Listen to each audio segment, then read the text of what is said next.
Well, I started this project because it's been raining today.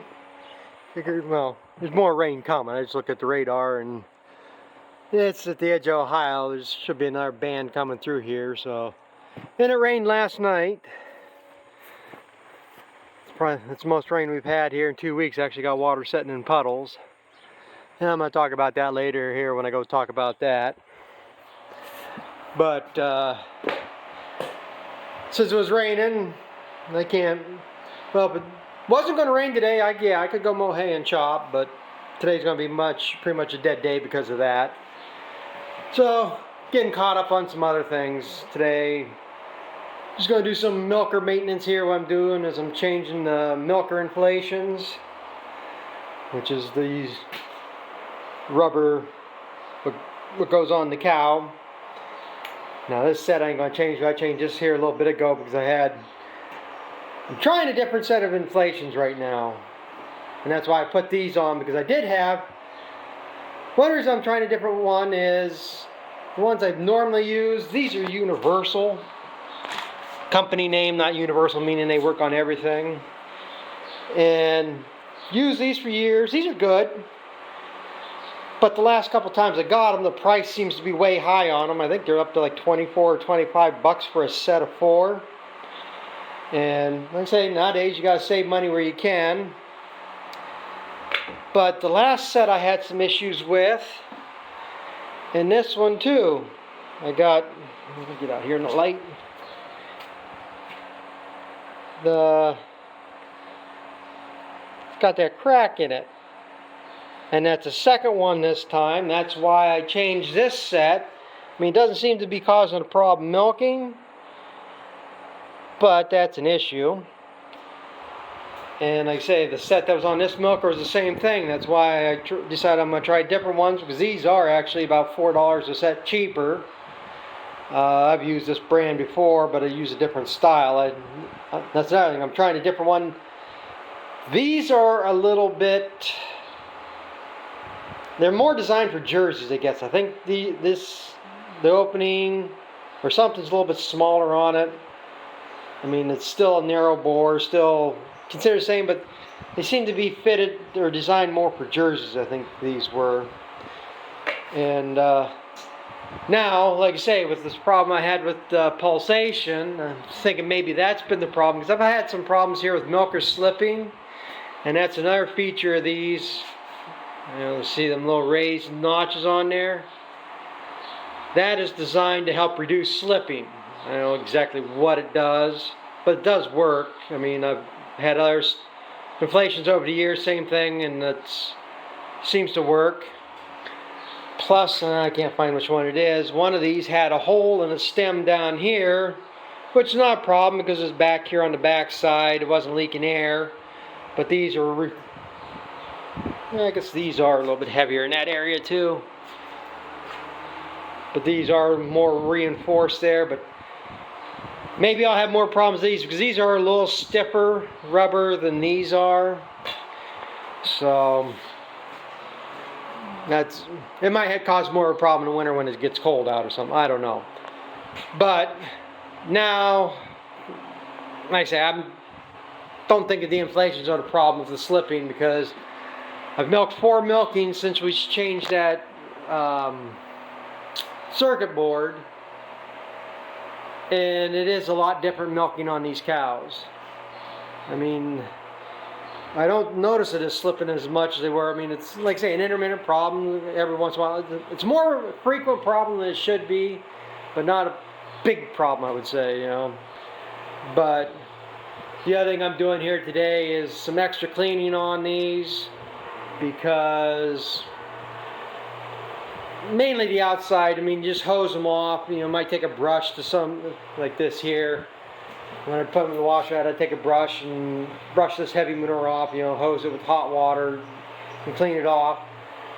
But the problem is, this doesn't see soap or anything, and you can see it gets this buildup on it. And what this is mainly milk stone and milk fats that build up. I mean, you hose them off, you brush them off, but you don't get them all.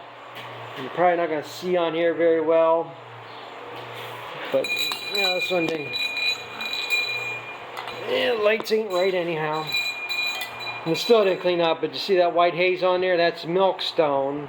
And like I said, on the outside, it ain't that big of a deal. Inside, yeah, it's a big deal. But like I said, the inside gets hit with heavier detergents, hotter waters, acid, the whole bit, and they stay clean on the inside. So what I'm doing here today is soaking these milkers. That's water with acid in it, and that'll dissolve these deposits and easier to brush off. You can see this is a lot cleaner here now. So like I say, just doing some extra cleaning on them. And then when I get all done, I'll be cleaning the pipeline off here too. And you got the flies and stuff, so I gotta scrub all this up. A lot more stuff needs cleaned around here, but like I say, we only got so much time in the day and do what you can. But so that's what I'm working on this here right now. Like I say, this one I don't have to change the inflations on because I haven't been there that long. So I'll get back to this, and a little later on here we'll go out and take a look at that Sudan grass. Well, I got them all back together and I'm ready to start the wash cycle up here. But I'm just going to say, you know, as I'm doing this, I got time to think. Milking, I'm here by myself most of the time, and got to think on stuff and ponder back. And I'm starting to think this pulsation problem isn't a new one. Like I say, it's been a sporadic. It was even here in the last couple of days. It was sporadic. One group of cows in milk, I had problems. Next group of milk, I didn't have problems. And then, but it's been worse than what it's been. But as I think back here, you know, last year I was making videos about problems I was having, and milker slipping and different things. And now I'm starting to wonder if this problem has been going back that far. Like I say, I don't think it's been a problem for the last 5 years that I've lost production. But things have gotten worse here in the last year or so, and I think maybe this has been part of it too. And I don't know, maybe I'm just trying to talk myself in my head that maybe I finally found the solution, things are going to get better. Hopefully they will. But I've done that before and been disappointed and it doesn't work out. But as I think back here, and you know, stuff I've noticed here over the last while, that I just wonder if it has been a problem longer than I realize. Because like I say, a lot of the cows out there, I do have a high number of cows that had mastitis problems in the front quarters. I do have a high number of cows that have shy quarters in the front, and that would be an improper pulsation would be a leading cause to a lot of that. And I say, do I think I'm going to see a dramatic change? No. I think there might be a change here. I might, like say, a little bit more production. Like I say, it's been so long and I've gone lax on too many things. I mean, there's a lot more problems than just this now. But like I say, I had a guy out here last September. Actually, the IBA route truck guy, he says they got a guy that will come around. He came down from New York, and they do have a thing that they can place on the pulsators and stuff. I'll have to see if I can find the literature somewhere. I did see they can actually graph out that pulse and what it looks like. And like I say, that double pulse that I was picking up now, or noticed on that light, and I could feel it in the inflations. That's not something you're going to see out here or notice as it's milking. Now, not hearing when it's clamped down, that's not pulsing. Like I say, my parlor's so loud I can't hear them pulsators clicking like I should. But there's been different times I've noticed when I go put milkers on the cows, you should pick that inflation up and it should just slip right up on the cow. But there's been times I've put it up there and have to shake it a little bit, and then finally it'll just go up. So I just wonder if that was like in a pause mode at that time. So like I say, I mean, the more I think back and look at different things, and like I say, maybe try and talk myself into something. But I don't think this is just a recent problem. I think this has been going on for a while. But like I say, it's just been so intermittent, and like I say, I don't know that much about electronics. But if there is a bad component in that board or a bad circuit, you know, if it's a short, it's something that, you know, could be intermittent, and it could get worse over time too. So, but as of right now, I mean, the last 4 milkings, I even think there is a difference in the way the cows are acting. So like I say, if these are clamped on them, it's a discomfort, because they're not, to me, like I say, I'm not sure, but to me it seems like they are more content at milking. So hopefully this will be somewhat of an indication that things are going to turn around here a little bit. Like I say, all it is time will tell. So I gotta get this washing, and I'm gonna sit in the house for a while. We got rain coming, and it's gonna be a heavy rain for a little bit. And hopefully maybe later on I'll take a walk out and I'll take a look at what the Sudan grass has done in the last couple weeks. Yeah, I thought I'd come out here and check on this field of Sudan grass. I thought about doing this last week, but you know, it wasn't. Couldn't really tell that much difference from the last video I made about it. And this is 3 weeks ago today I planted this. And I did that first video. So I planted this Sunday, July 31st. It was what, Monday or Tuesday next week I made that video where you could just see the rows. And that's one reason why I didn't video anything last week, because I could see the rows the day before I made that video, but it wasn't showing up on camera. You know, it's kind of hard to see much of a difference. And then last week, yeah, it was a little bit taller, but you could still see the rows fairly easily. It really didn't look that much difference from the last one, so I didn't. And then, like I say, that right after I made that last video, we got a significant rain, probably about 2 or 3/10 of an inch. And since then, we haven't had anything else. So, like I say, it's pushed up there, but for the last week, it hasn't really looked like it's changed any. And then last night, we got another rain. Got some good thunder boomers and stuff.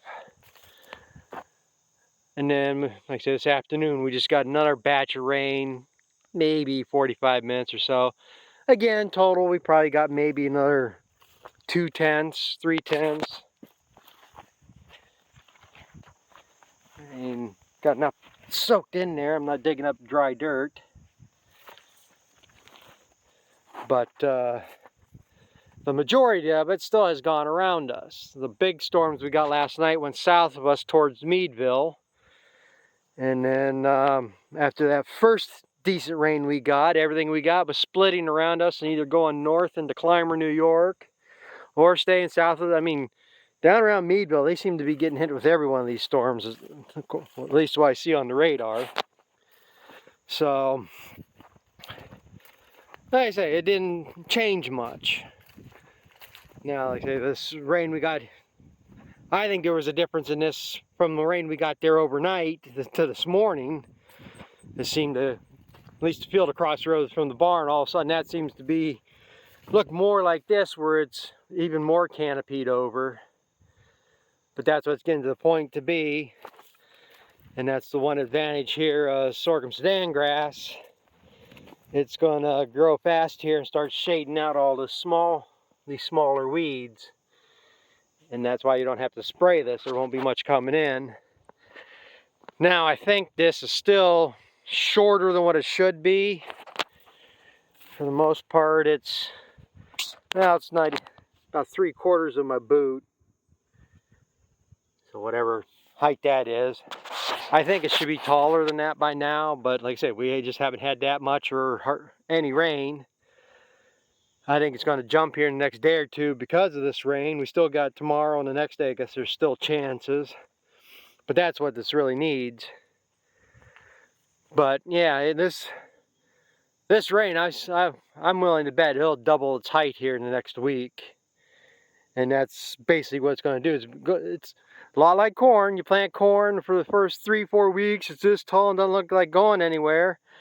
Then all of a sudden it's knee high on the 4th of July. And here it's 3 weeks ago, corn was tossing out. So once it reaches a certain height, it just explodes. And that's what's probably most likely what happens with this stuff. Now, like I say, you plant this, you can start cutting it in 30 to 40 days. And in 30 to 40 days, yeah, it should be 2 foot, 3 foot tall. And like I say, most guys do use it for green chop. And like I say, you want to start cutting it when it's a little bit shorter. And that's what they'll do. Like I said, they'll come through here, say chop this off. And then 3 weeks to a month later, after they chop all this, back here, this is growing up again, and they just start going across the fields again. Now, like I say, I don't know exactly how long I'm going to let this go. I'll probably let it go as long as I can until they start talking, maybe a frost, or at least until it gets up to at least my shoulder height or something. I'm going to get as much growth out of it as I can, since I'm going to chop it and put it in the bag. I want to get maximum tonnage, and I don't think it's going to do me any good here in the next 3 weeks or so to chop it, that I'm going to get a significant regrowth to chop some more of it. We'll see, but because we have been getting later frosts in the last several years. Might not get a frost till October, but I want to. That's gonna be the kicker. I gotta normally bag corn silage for somebody, and if this comes on about the time their corn silage, you know, is normal, I end up doing theirs and letting mine go. And that's what happened last year. I went back for somebody else. By the time I got back here, it started raining, and I couldn't get my own corn off. Of course, it was wet before that too, but it wasn't that big of a deal. I mean, nowhere in that time I had all that much where I could have really gone anyhow. I could have maybe worked some of it off, but I still wouldn't got everything chopped. So, but for the most part, I don't know why the hell I drove so bad this year. Usually I'm not. There's some thunder again. I'm usually closer than what I should be than this.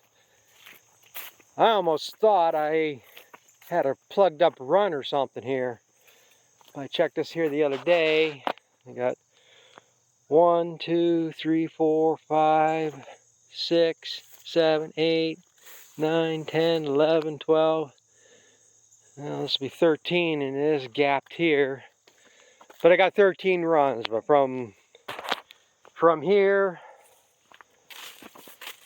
to here there's 13 rows there. So I drove off. Like I say, normally I'm overlapping more than this. But like I say, it's not something that's going to be a permanent seeding. This is just get it in.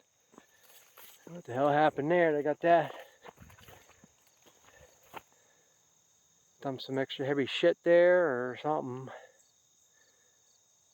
Or I can't believe I did it that many times, but that could be I mispulled the rope and didn't drop the runners in time. But yeah, after this rain here now, this stuff's going to really take off. So another month, this stuff will be 4 or 5 foot tall easy. So I guess back home I got another new problem here now. And I say, fix one thing, something else breaks. But I don't understand it.